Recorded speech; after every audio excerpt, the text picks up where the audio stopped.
Good. How are you? Good. I like your shirt. Thank you so much. Very nice. Appreciate it. Thank you. Thank you.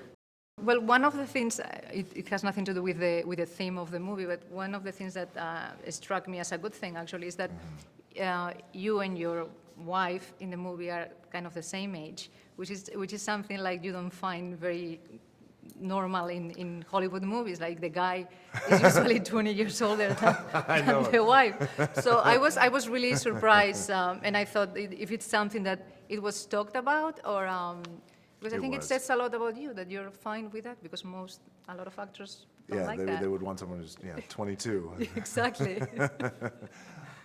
It was a concerted decision to be real and be authentic. If everything in the movie was going to be real and authentic, and we were going to create the biggest earthquake of all time, that was going to happen on the San Andreas Fault, and we were going to bring in scientists, and we were going to bring in seismologists to challenge the script and help us with it, then the characters had to be real too. And I know what it's like to be divorced, and my ex isn't 22.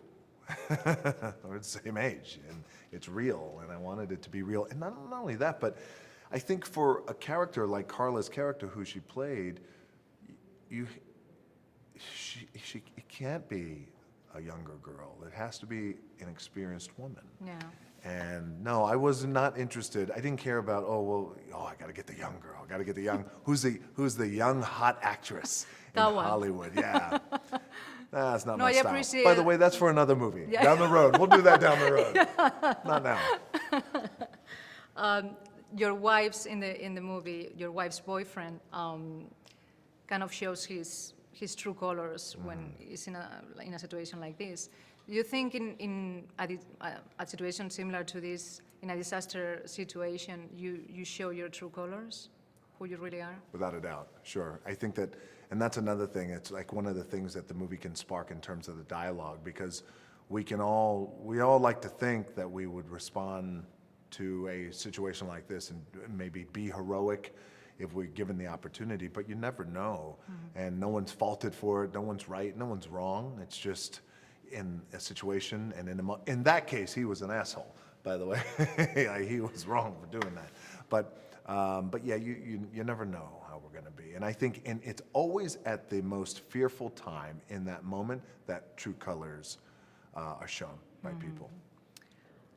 We probably think as humans that we have a lot of power and we own this planet, and we're kind of not treating the planet that well, and then we get all these nature disasters, and we kind of change our perspective on how things are.